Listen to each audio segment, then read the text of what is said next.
Assalamualaikum warahmatullahi wabarakatuh. Selamat datang, sahabat jiwa yang sedang mencari kedamaian. Pernahkah engkau membaca Al-Fatihah setiap hari, namun hatimu terasa kosong, seakan belum benar-benar menyentuh maknanya? Hari ini, kita akan menelusuri ayat demi ayat, menyelami kedalaman doa yang menjadi inti setiap salat, hingga engkau tidak hanya membaca, tetapi benar-benar mengalami Al-Fatihah dalam setiap napas dan langkah hidupmu. Sebelum kita memulai perjalanan ini, jangan lupa untuk menekan tombol like jika hatimu ingin terbuka dan tuliskan komentar di bawah tentang pengalamanmu membaca Al-Fatihah. Mari berbagi, saling menguatkan, dan bersama-sama menapaki jalan cahaya ini. Karena setiap hati yang hadir dengan penuh kesadaran akan merasakan kehangatan rahmat-Nya mengalir. Siapkan dirimu, tarik napas dalam-dalam, dan mari kita masuk ke dalam Al-Fatihah. Sebuah perjalanan yang akan membuka mata hati kita. Bab 1. Membuka pintu yang selalu ada. Pernahkah engkau menyadari bahwa setiap kali engkau berdiri dalam salat, bibirmu dengan ringan mengucapkan ayat-ayat Al-Fatihah, namun hatimu tidak benar-benar hadir di dalamnya? Seolah-olah engkau membaca sebuah kalimat yang indah, tetapi sekadar melewatinya seperti angin lewat di telinga. Padahal Al-Fatihah bukan hanya bacaan pembuka, ia adalah pintu yang Allah letakkan di hadapanmu, pintu yang menuntun ruhmu masuk ke dalam sebuah ruang penuh cahaya. Namun betapa seringnya manusia hanya berhenti di ambang tanpa pernah menjejakkan kaki ke dalamnya. Mereka membaca tetapi tidak masuk, mereka melafalkan tetapi tidak menyelami. Bayangkanlah seandainya engkau berada di depan sebuah pintu indah yang bercahaya, pintu yang dari celahnya mengalir ketenangan dan kasih yang tak terlukiskan. Namun, alih-alih membuka dan memasukinya, engkau hanya berdiri di luar, sekadar menatap, lalu bergegas pergi karena sibuk mengejar urusan dunia. Begitulah keadaan banyak jiwa hari ini. Mereka telah membaca Al-Fatihah ribuan kali dalam hidupnya, tetapi pintu itu tetap tertutup rapat bagi hati mereka. Bukan karena Allah menutupinya, tetapi karena mereka sendiri yang tak pernah mengetuk dengan sungguh-sungguh. Membuka pintu ini tidak membutuhkan kunci rumit, tidak pula butuh pengetahuan yang tinggi. Yang dibutuhkan hanyalah kesadaran. Kesadaran bahwa setiap huruf yang terucap dari Al-Fatihah bukanlah sekadar bunyi, melainkan undangan dari Tuhanmu untuk masuk lebih dalam.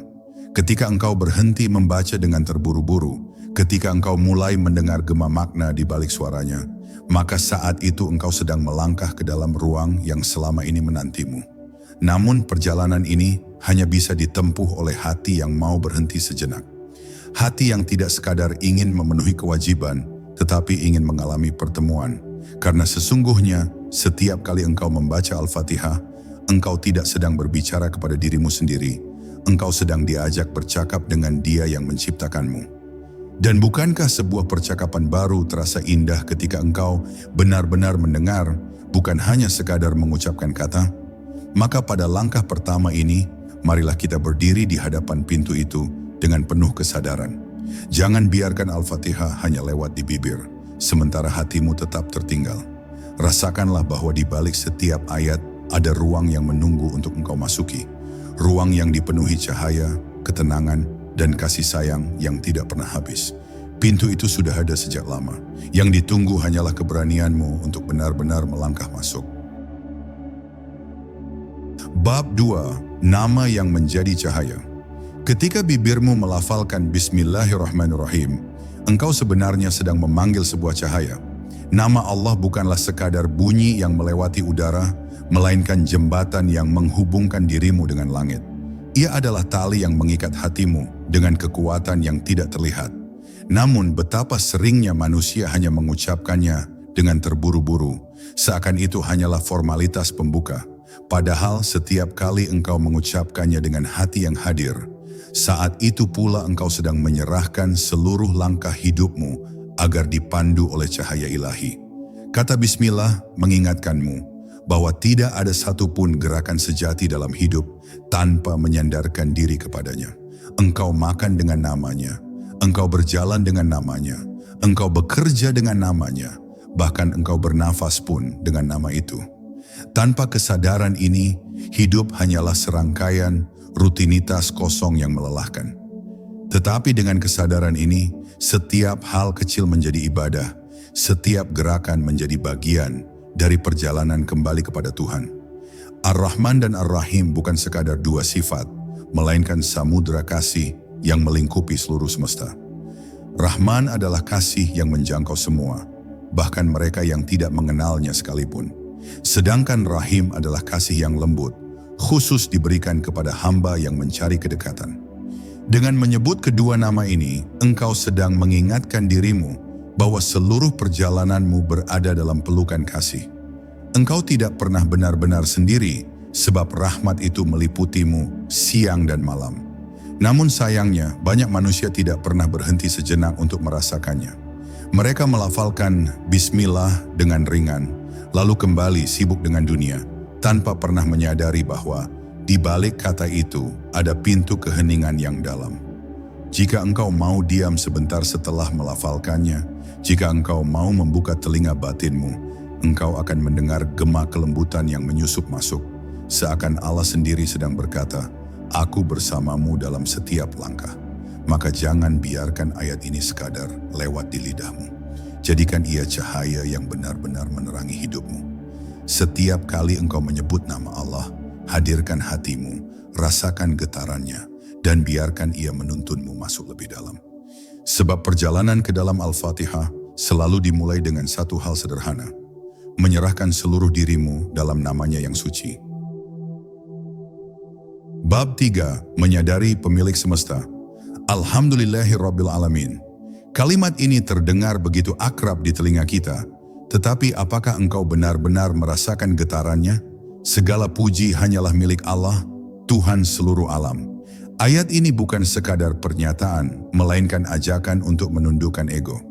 Karena pada dasarnya, manusia begitu mudah terjebak dalam perasaan memiliki, merasa memiliki harta, kedudukan, bahkan hidupnya sendiri. Namun Al-Fatihah mengingatkan kita dengan lembut bahwa semua yang ada hanyalah titipan, dan pujian yang sejati hanyalah miliknya. Ketika engkau berkata Alhamdulillah, seharusnya hatimu ikut merunduk, sadar bahwa engkau bukan penguasa apapun. Engkau hanyalah hamba yang dipelihara dengan begitu penuh kasih. Lihatlah alam semesta yang luas ini, bintang-bintang yang berputar dalam keteraturan, bumi yang terus menumbuhkan kehidupan, udara yang setiap detiknya engkau hirup tanpa biaya. Semua itu adalah tanda bahwa ada Rabb yang menata, yang merawat, yang menumbuhkan. Dan dia tidak pernah lelah untuk terus menuntun ciptaannya. Namun manusia sering lupa. Mereka merasa segalanya adalah hasil usahanya sendiri. Mereka berbangga dengan pencapaian, bermegah dengan gelar, lalu berkata, "Inilah milikku, inilah jerih payahku." Padahal tanpa izin Rabb, tidak ada satupun yang bisa terjadi. Bahkan detak jantung yang engkau banggakan itu, siapa yang menjaganya agar terus berdetak? Maka, ayat ini hadir untuk meluluhkan kesombongan yang sering mengeras di dada manusia. Ia mengingatkan kita bahwa segala puji, segala keberhasilan, bahkan setiap tarikan nafas semuanya kembali kepadanya. Rabbil Alamin tidak hanya berarti Tuhan seluruh makhluk, tetapi juga berarti Tuhan yang menumbuhkan dan mendidik. Seperti seorang petani yang dengan sabar merawat benih, Allah pun dengan penuh kasih memelihara kita melalui nikmat dan ujian. Terkadang engkau diberi kesulitan agar akarmu kuat. Terkadang engkau diberi nikmat agar rantingmu berkembang. Semua itu adalah bagian dari tarbiyah, pendidikan ilahi yang menjadikanmu tumbuh sesuai kehendaknya. Maka saat engkau melafalkan ayat ini, berhentilah sejenak. Rasakan bahwa engkau sedang menegaskan siapa pemilik sejati segala sesuatu. Lepaskan beban ingin dipuji, lepaskan keinginan untuk menguasai. Cukup menjadi hamba yang bersyukur, cukup menjadi saksi atas kasih-Nya. Sebab ketika engkau sungguh-sungguh masuk ke dalam ayat ini, engkau akan menemukan ketenangan. Tidak ada yang perlu engkau genggam erat-erat, karena semua sudah ada dalam genggaman Rabbul Alamin. Bab 4, mengenal kasih tanpa batas. Ketika engkau kembali membaca Ar-Rahmanir Rahim, mungkin engkau bertanya dalam hati, mengapa Allah mengulangnya? Tidakkah cukup sekali saja? Tetapi disinilah rahasia yang halus. Manusia seringkali begitu keras kepala, begitu mudah lupa akan kasih sayang Tuhan. hingga Allah perlu mengingatkan kita 2 kali, bahkan berkali-kali sepanjang hidup. Rahmat-Nya bukan hanya hiasan kata, melainkan inti dari segala ciptaan. Ia mengulangnya agar engkau tidak pernah melupakan bahwa di balik segala kejadian, baik suka maupun duka, ada lautan kasih yang mengalir tanpa henti. Ar-Rahman adalah kasih yang menyelimuti semua makhluk tanpa terkecuali. Ia adalah matahari yang bersinar kepada orang beriman maupun yang tidak beriman. Ia adalah udara yang dihirup semua jiwa tanpa pernah dibedakan. Sedangkan Ar-Rahim adalah kasih yang lebih lembut, kasih yang khusus menyentuh hati mereka yang mendekat, yang berusaha kembali, yang mau membuka pintu hatinya. Seperti hujan yang turun ke seluruh tanah, namun hanya tanah yang subur yang mampu menumbuhkan bunga. Begitulah Rahman dan Rahim hadir sekaligus, agar engkau sadar bahwa hidupmu tidak pernah keluar dari pelukan kasih. Betapa banyak orang merasa ditinggalkan, merasa sendirian dalam gelapnya hidup. Mereka menanggung beban, mereka mengira bahwa tidak ada yang peduli. Tetapi siapapun yang mau masuk ke dalam ayat ini akan mengerti. Engkau tidak pernah sendirian. Rahmat itu mengalir, bahkan ketika engkau tidak menyadarinya. Ia ada dalam udara yang mengisi paru-parumu. Ia ada dalam makanan sederhana yang mengenyangkan. Ia ada dalam kesempatan bangun dari tidurmu setiap pagi. Semua itu adalah bisikan lembut yang berkata, "Aku mencintaimu dengan kasih yang tak terlukiskan." Namun sayangnya manusia sering mengabaikan bisikan itu. Mereka sibuk mengejar dunia, sibuk mencari pengakuan, sibuk memuaskan ego, hingga rahmat yang begitu dekat justru mereka abaikan. Mereka berjalan dalam rasa takut, padahal rahmat itu lebih dekat daripada urat leher mereka sendiri. Ayat ini adalah pengingat, sekaligus ajakan untuk berhenti sejenak dan merasakan. Ada pelukan yang selalu ada, meski engkau berusaha menjauh. Maka ketika engkau mengucapkan Ar-Rahmanir Rahim, jangan biarkan lidahmu berlalu begitu saja. Berhentilah sebentar, resapkan dan rasakan bahwa engkau sedang berada di bawah pelukan kasih tanpa batas. Kasih yang tidak bergantung pada keadaanmu, tidak berkurang meski engkau jatuh, dan tidak hilang meski engkau lupa.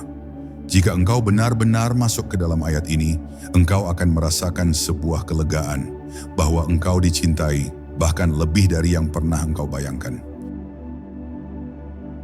Bab 5. Mengingat hari yang pasti datang. Maliki Yaumiddin, dialah pemilik hari pembalasan. Ayat ini terdengar sederhana, namun di baliknya tersimpan getaran yang membuat hati bergetar, karena ia mengingatkan kita bahwa hidup ini bukanlah permainan bebas tanpa arah, melainkan sebuah perjalanan menuju hari di mana segala sesuatu akan dikembalikan dengan sempurna. Pada hari itu, tidak ada lagi kebohongan yang bisa disembunyikan, tidak ada lagi topeng yang bisa dipakai, dan tidak ada lagi kekuasaan selain kekuasaan Allah. Semua yang engkau kumpulkan di dunia, segala perbuatanmu yang besar maupun kecil, akan diperlihatkan dengan terang benderang. Bagi sebagian orang, ayat ini terdengar menakutkan. Mereka membayangkan hari di mana semua kesalahannya dibuka dan tidak ada tempat untuk lari. Tetapi sesungguhnya ayat ini bukan hanya peringatan, melainkan juga rahmat. Karena Allah menegaskan, dialah pemilik hari itu. Artinya, tidak ada satupun yang akan menimpamu kecuali melalui keadilan dan kasih-Nya. Dunia sering tidak adil, tetapi hari itu adalah hari di mana keadilan sejati ditegakkan. Dunia sering penuh dengan kebohongan, tetapi hari itu adalah hari ketika kebenaran berdiri tegak tanpa bisa ditutup-tutupi. Coba renungkan betapa sering manusia hidup dengan merasa bisa melakukan apapun yang dia inginkan. Ada yang menindas, ada yang berbuat curang, ada yang berkhianat, lalu mereka merasa bebas dari akibat. Tetapi Maliki Yaumiddin datang untuk meluruskan pandangan itu. Hari pembalasan bukanlah kemungkinan, melainkan kepastian. Dan kepastian itu seharusnya menjadikan kita lebih hati-hati dalam melangkah, lebih jujur dalam berkata, lebih tulus dalam berbuat. Karena semua yang kita lakukan, sekecil debu pun akan kembali kepada kita. Namun jangan membayangkan hari itu hanya sebagai kengerian semata. Bagi hati yang bersih, bagi jiwa yang berusaha tulus, hari itu adalah hari kebahagiaan. Hari ketika rahmat Allah menutupi segala kekurangan, hari ketika senyum orang-orang yang sabar bersinar, Hari ketika setiap air mata yang pernah jatuh dalam doa menjadi cahaya yang menerangi jalan. Ayat ini bukan hanya menakutkan, melainkan juga menenangkan. Ia menegaskan bahwa perjuanganmu tidak pernah sia-sia, bahkan yang terkecil sekalipun. Maka, ketika engkau membaca Maliki Yaumiddin, jangan biarkan ia lewat tanpa bekas. Rasakan bahwa engkau sedang diingatkan tentang tujuan akhir dari semua langkahmu. Dunia ini hanyalah sementara, panggung yang akan segera selesai. Tetapi ada hari besar yang pasti datang dan engkau sedang berjalan menuju ke sana. Jika engkau sadar akan hal ini, engkau tidak akan lagi sembarangan. Engkau akan hidup lebih tenang, lebih ikhlas, karena tahu bahwa semua yang engkau lakukan akan kembali kepadamu dengan adil dan penuh kasih dari Dia, Sang Pemilik Hari Pembalasan. Bab 6 menyerahkan segala penyembahan. Iyyaka na'budu wa iyyaka nasta'in. Hanya kepadamu kami menyembah, dan hanya kepadamu kami memohon pertolongan. Inilah ayat yang mengikat seluruh perjalanan hidup seorang hamba. Ia bukan sekadar kalimat indah, melainkan pernyataan janji. Sebuah pengakuan bahwa segala bentuk ibadah, segala bentuk sujud, segala bentuk pengabdian tidak akan pernah kita tujukan kepada selain Allah. Ayat ini adalah inti dari tauhid, inti dari hubungan seorang manusia dengan Tuhannya. Namun, betapa seringnya manusia terjebak dalam penyembahan, terselubung. Tidak selalu kepada berhala yang tampak, tetapi kepada hal-hal lain yang mereka anggap sebagai penentu hidup. Harta, jabatan, manusia, bahkan dirinya sendiri. Mereka mungkin masih sholat, tetapi hatinya lebih takut kepada manusia daripada kepada Allah. Mereka mungkin berdoa, tetapi sandarannya tetap pada kekuatan dunia. Dengan ayat ini, Al-Fatihah mengingatkan kita, segala ibadah sejati hanyalah kepada Allah, dan segala ketergantungan sejati hanyalah kepadanya. Iyyaka na'budu adalah ikrar kesetiaan. Engkau mengucapkannya setiap hari, berulang kali dalam salat, seolah-olah menegaskan, Ya Allah, hanya Engkau yang kusembah, hanya Engkau yang menjadi tujuan. Tetapi janji ini bukan sekadar di bibir, ia menuntut bukti dalam setiap langkah hidup. Jika engkau benar-benar menyembahnya, engkau tidak akan mengkhianati manusia dengan dusta.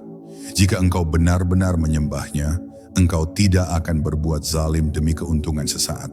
Sebab penyembahan bukan hanya tentang sujud, tetapi tentang seluruh hidup yang diarahkan kepadanya. Iyyaka nasta'in adalah pengakuan kelemahan. Kita sering merasa kuat, merasa mampu, merasa bisa mengendalikan hidup. Tetapi kenyataannya, tanpa pertolongan Allah, kita tidak bisa melakukan apapun. Bahkan hal yang paling sederhana seperti membuka mata di pagi hari adalah bentuk pertolongannya. Ayat ini mengajarkan kerendahan hati, bahwa kita hanyalah hamba dan hamba sejati tahu di mana harus bergantung. Tidak pada manusia, tidak pada dunia, melainkan hanya pada Tuhan yang memegang segalanya.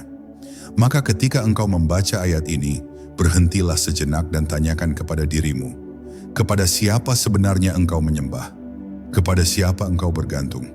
Jika jawabanmu jujur, maka engkau akan menemukan bahwa hanya dengan melepaskan segala ikatan selain Allah, barulah hatimu bebas. Inilah inti dari ayat ini. Kebebasan sejati adalah ketika engkau hanya tunduk kepadanya, dan ketenangan sejati adalah ketika engkau hanya bersandar kepadanya. Bab 7, Jalan yang Lurus. Ihdinas syirathal mustaqim. Tunjukilah kami jalan yang lurus. Inilah doa yang menjadi inti dari semua doa. Setelah engkau mengakui siapa Tuhanmu, setelah engkau menyerahkan penyembahan dan pertolongan hanya kepadanya, engkau pun diajari untuk meminta sesuatu yang paling penting, bimbingan. Karena hidup ini ibarat perjalanan panjang, dan tanpa petunjuk dari Allah, engkau akan tersesat di persimpangan yang tak terhitung jumlahnya. Jalan lurus bukan hanya sekadar arah, melainkan keselamatan. Setiap manusia sebenarnya sedang berjalan. Ada yang berjalan dengan tergesa-gesa mengejar dunia, ada yang berjalan dengan lambat tertatih membawa beban, ada pula yang berjalan dalam gelap tanpa tahu arah. Tetapi syirathal mustaqim adalah jalan yang jelas. Jalan yang membawa manusia bukan sekadar menuju keberhasilan dunia, melainkan menuju perjumpaan dengan Tuhannya. Ketika engkau mengucapkan ayat ini, engkau sedang mengakui bahwa tanpa bimbingan Allah, langkahmu rawan goyah, hatimu mudah tergelincir, dan hidupmu mudah terperangkap dalam tipu daya. Permintaan ini begitu indah karena ia mencerminkan kerendahan hati seorang hamba. Engkau boleh punya ilmu, boleh punya harta, boleh punya kekuatan, tetapi tanpa petunjuk, semua itu sia-sia. Seperti seorang musafir yang membawa bekal banyak, tetapi salah arah hingga tak pernah sampai. Ihdina adalah seruan dari hati yang tahu dirinya lemah, hati yang sadar bahwa betapapun ia berusaha, tetap Allah lah yang memberi cahaya jalan. Jalan lurus itu bukanlah jalan yang sepi. Ia adalah jalan yang pernah dilalui para nabi, para siddiqin, para syuhada, dan orang-orang saleh. Dengan mengucapkan doa ini, engkau sebenarnya sedang meminta agar langkahmu diletakkan di jalur mereka, agar hatimu dipenuhi cahaya yang sama, agar hidupmu berakhir dengan husnul khatimah sebagaimana mereka. Jalan lurus bukanlah sekadar garis lurus, melainkan warisan jejak orang-orang yang mulia. Maka, ketika engkau membaca ayat ini, janganlah sekadar mengucapkannya sebagai rutinitas. Rasakanlah bahwa engkau sedang memohon sesuatu yang paling penting dalam hidup. Dunia bisa menawari banyak jalan. Jalan nafsu, jalan ambisi, jalan kebanggaan palsu. Tetapi satu-satunya jalan yang membawa pulang adalah jalan lurus menuju Allah. Dan siapapun yang sungguh-sungguh meminta dengan hati, Allah tidak akan menolak untuk menuntunnya. Bab 8. Jalan para kekasih Allah. Syirathal ladzina an'amta alaihim. Jalan orang-orang yang telah engkau beri nikmat. Setelah kita memohon ditunjukkan jalan yang lurus, Allah mengajarkan doa agar langkah kita mengikuti jejak orang-orang yang telah Dia limpahi nikmat. Siapakah mereka? Mereka adalah para nabi yang membawa cahaya, para siddiqin yang teguh dalam kebenaran, para syuhada yang mengorbankan hidup demi iman, serta orang-orang saleh yang hatinya selalu terpaut kepada Allah. Mereka bukan sekadar nama dalam sejarah, melainkan teladan hidup yang jejaknya masih bisa kita ikuti hingga hari ini. Bayangkanlah, engkau sedang berjalan dalam sebuah padang luas. Ada banyak jalan bercabang, ada jalan yang tampak indah tapi menyesatkan, ada jalan yang ramai namun penuh jebakan. Lalu di kejauhan, engkau melihat jejak-jejak kaki yang terpatri jelas. Jejak orang-orang yang sudah sampai dengan selamat. Itulah syirathal ladzina an'amta alaihim. Engkau tidak diminta untuk berjalan sendirian, engkau diminta untuk mengikuti jejak mereka yang sudah sampai lebih dulu. Jejak yang terjaga, jejak yang pasti, jejak yang menuntunmu pulang kepada Allah. Nikmat yang dimaksud bukan sekadar rezeki atau kesehatan, melainkan nikmat terbesar, nikmat iman dan petunjuk. Sebab dunia bisa memberi harta, bisa memberi kedudukan, tetapi semua itu fana. Nikmat yang sejati adalah ketika Allah menuntunmu berada di jalan kebenaran, jalan yang pernah dilewati kekasih-kekasihnya. Itulah sebabnya, setiap kali kita membaca Al-Fatihah, kita diminta untuk mengingat bahwa kita tidak sendiri. Kita bagian dari rantai panjang umat yang berjalan menuju cahaya. Namun, mengikuti jejak para kekasih Allah tidaklah selalu mudah. Jalan mereka sering penuh ujian, penuh pengorbanan, penuh kesabaran. Nabi-nabi tidak hidup dalam kemewahan, tetapi dalam perjuangan. Para syuhada tidak menikmati panjang umur di dunia, tetapi mereka mendapatkan kehidupan abadi di sisi Allah. Para saleh tidak selalu dipuji, bahkan sering dicemooh. Tetapi disitulah letak kemuliaannya. Mereka tetap berjalan di jalan lurus, meski dunia tidak selalu ramah. Maka saat engkau melafalkan ayat ini, niatkan dalam hatimu untuk menjadi bagian dari jejak itu. Katakan pada dirimu, aku ingin mengikuti jalan mereka, meski berat, meski panjang, meski penuh cobaan. Karena di ujung jalan itu ada pertemuan yang indah, dan siapapun yang benar-benar meminta, Allah akan menuntunnya untuk tidak tersesat, melainkan menyatu dalam barisan orang-orang yang telah Dia beri nikmat. Bab 9. Menghindari jalan gelap. Ghairil maghdubi alaihim waladdallin. Bukan jalan orang-orang yang dimurkai, dan bukan pula jalan mereka yang tersesat. Setelah kita memohon ditunjukkan jalan lurus, setelah kita meminta agar ditempatkan bersama para kekasih Allah, ayat ini mengajarkan kita untuk sekaligus memohon dijauhkan dari jalan yang gelap. Karena hidup ini tidak hanya menawarkan satu pilihan. Ada jalan yang lurus, ada pula jalan yang penuh kabut, Ada jalan yang dipenuhi jebakan, ada jalan yang ujungnya hanyalah kehancuran. Orang-orang yang dimurkai adalah mereka yang tahu kebenaran, tetapi sengaja menolaknya. Mereka melihat cahaya, namun memilih berpaling. Ilmu tidak membuat hati mereka tunduk, justru menjadikannya keras. Inilah bahaya terbesar, mengetahui kebenaran, tetapi tidak mengamalkannya. Karena ilmu tanpa penghambaan hanya akan menjadi api yang membakar diri. Allah menyebut mereka sebagai golongan yang dimurkai, agar kita belajar merendahkan hati dan tidak menyombongkan pengetahuan. Sementara orang-orang yang tersesat adalah mereka yang berusaha mencari kebenaran, tetapi tidak berpegang pada petunjuk yang benar. Mereka berjalan dalam gelap, mengikuti hawa nafsu, atau terjebak pada prasangka. Niat mereka mungkin baik, tetapi tanpa cahaya wahyu, langkah mereka salah arah. Seperti musafir yang ingin sampai, namun memilih jalan yang salah hingga tidak pernah tiba di tujuan. Mereka bukan dimurkai, tetapi tetap saja tersesat, dan siapapun bisa menjadi bagian dari mereka jika tidak berhati-hati. Ayat ini adalah doa agar kita dijauhkan dari kedua jalan itu. Karena manusia bisa saja memiliki ilmu, tetapi hatinya sombong. Atau ia bisa saja memiliki semangat, tetapi tanpa petunjuk yang benar.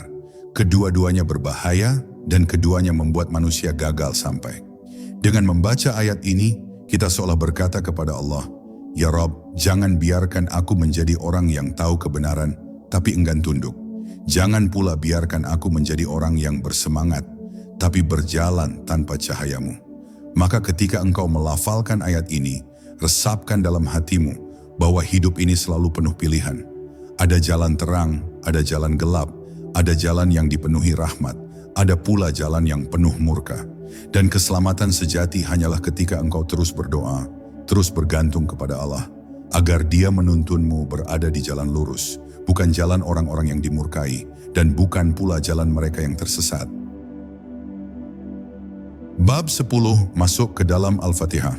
Al-Fatihah bukan sekadar 7 ayat yang engkau lafalkan berulang kali setiap hari. Ia adalah jalan pulang, ia adalah peta ruhani, ia adalah percakapan langsung antara seorang hamba dengan Tuhannya. Selama ini, mungkin lidah kita terbiasa membacanya, tetapi hati kita belum pernah benar-benar masuk ke dalamnya. Kita berhenti di suara, tetapi belum merasakan makna. Kita berhenti di bacaan, tetapi belum berjalan di jalan yang ditunjukkan. Padahal Al-Fatihah adalah undangan agar engkau tidak hanya membaca, melainkan hidup di dalamnya. Setiap ayat dalam Al-Fatihah adalah pintu. Ketika engkau membaca Alhamdulillahi Rabbil Alamin, engkau sedang membuka pintu syukur yang membuatmu melihat keagungan Tuhan. Saat mengucapkan Ar-Rahmanir Rahim, engkau membuka pintu kasih sayang yang menyelubungi segala sesuatu. Maliki Yaumiddin adalah pintu kesadaran bahwa hidupmu akan kembali dihisab. Iyyaka na'budu wa iyyaka nasta'in adalah pintu penyerahan diri sepenuhnya. Ihdinas syiratal mustaqim adalah pintu bimbingan yang kau mohon setiap hari. Dan ghairil maghdubi alaihim waladdallin adalah pintu penjagaan dari jalan yang gelap. Semua pintu itu tidak hanya untuk dibaca, tetapi untuk dimasuki. Ketika engkau mulai masuk ke dalam Al-Fatihah, engkau akan merasakan bahwa salatmu tidak lagi sekadar kewajiban, melainkan perjumpaan. Setiap rakaat menjadi perjalanan, setiap bacaan menjadi napas ruhani. Al-Fatihah menjadikanmu tidak hanya seorang hamba yang membaca, tetapi seorang musafir yang menempuh jalan pulang. Dan semakin sering engkau membacanya dengan hati, semakin dekat engkau dengan hakikatnya. Maka jangan biarkan Al-Fatihah hanya menjadi lantunan yang terburu-buru. Duduklah sejenak, rasakan setiap ayatnya, biarkan hatimu tenggelam ke dalam maknanya. Karena siapapun yang benar-benar masuk ke dalamnya, ia akan menemukan bahwa Al-Fatihah bukan hanya doa, tetapi cahaya yang membimbing setiap langkah hidup. Ia bukan hanya bacaan wajib, tetapi rahmat terbesar yang Allah turunkan kepada umat manusia. Dan pada akhirnya engkau akan mengerti, perjalanan hidupmu sesungguhnya adalah perjalanan untuk meneguhkan isi Al-Fatihah. Hidup ini singkat, dunia ini fana, tetapi jalan lurus yang kita mohon setiap hari akan membawa kita menuju pertemuan abadi dengan Allah. Maka, jangan hanya membaca Al-Fatihah. Masuklah ke dalamnya, hiduplah di dalamnya, dan biarkan ia menuntunmu pulang dengan selamat. Al-Fatihah bukan hanya bacaan, tetapi jalan pulang bagi setiap hati yang haus akan ketenangan dan kasih-Nya. Semoga perjalanan kita menelusuri ayat demi ayat hari ini membawa kedamaian dalam jiwa dan membuka mata hati untuk benar-benar masuk ke dalam makna Al-Fatihah. Sahabat, jangan biarkan ilmu ini berhenti di bibir. Bawa ia ke dalam setiap langkah hidupmu.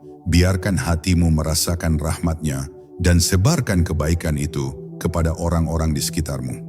Jika video ini menginspirasi, silakan klik like, tulis komentar, dan bagikan agar lebih banyak hati yang bisa tersentuh. Marilah kita tutup dengan doa singkat. Ya Allah, bukakanlah hati kami untuk memahami Al-Fatihah dengan sepenuh jiwa. Limpahkanlah ketenangan, kasih, dan hidayah-Mu kepada kami, serta jadikan kami hamba yang selalu berjalan di jalan lurus-Mu. Amin. Terima kasih telah menonton. Semoga rahmat dan cahaya-Nya selalu menyertai setiap langkahmu. Assalamualaikum warahmatullahi wabarakatuh.